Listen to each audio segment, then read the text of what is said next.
নমস্কার বন্ধুরা, আপনাদের সকলকে স্বাগত একটি নতুন ভিডিওতে। এই ভিডিওতে বন্ধুরা আলোচনা করতে চলেছি মোহনবাগান দলকে নিয়ে বেশ কিছু আপডেট দেওয়া রয়েছে ও তার পাশাপাশি বন্ধুরা আইএসএল একটি ক্লাবকে নিয়ে ট্রান্সফার আপডেট দেওয়া রয়েছে। তো বন্ধুরা ভিডিওটি শুরু করার আগে অবশ্যই ভিডিওটিতে একটি লাইক করে চ্যানেলটিকে সাবস্ক্রাইব করে দেবেন।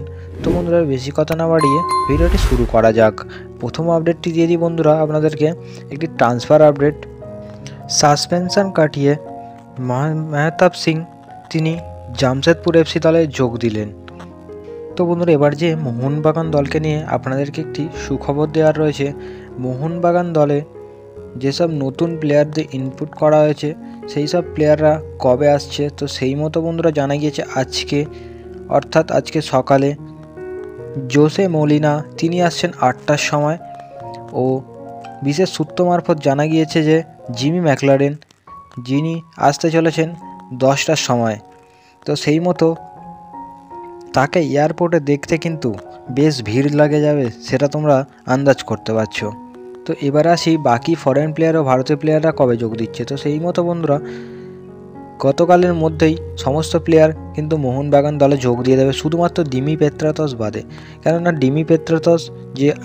ডিমি পেত্রাতসকে নিয়ে যে আপডেটটি রয়েছে বন্ধুরা, ডিমি পেত্রাতস তিনি ফ্যামিলি ফাংশনে ব্যস্ত রয়েছে, যার কারণে এক্সপেক্ট করা যাচ্ছে যে তিনি কলকাতায় আসতে 2 থেকে 3 তারিখ পর্যন্ত লেগে যেতে পারে।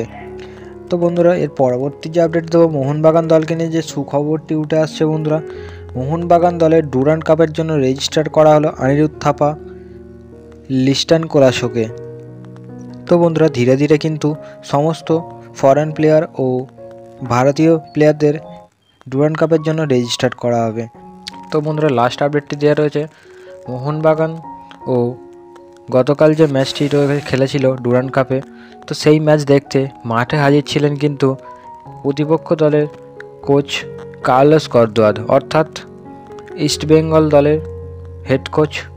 তিনি কিন্তু গতকাল ম্যাচটি দেখার জন্য যুবভারতী ক্রীড়াঙ্গনে তিনি এসেছিলেন তার সহকারী কোচকে নিয়ে।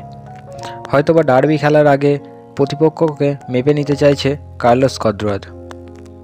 তো বন্ধুরা এগুলোই ছিল আজকের আপডেট। আশা করছি বন্ধুরা ভিডিওটা আপনাদের ভালো লেগেছে। যদি ভালো লেগে থাকে অবশ্যই ভিডিওটিতে একটি লাইক করে দেবেন। দেখা হচ্ছে বন্ধুরা পরবর্তী ভিডিওতে।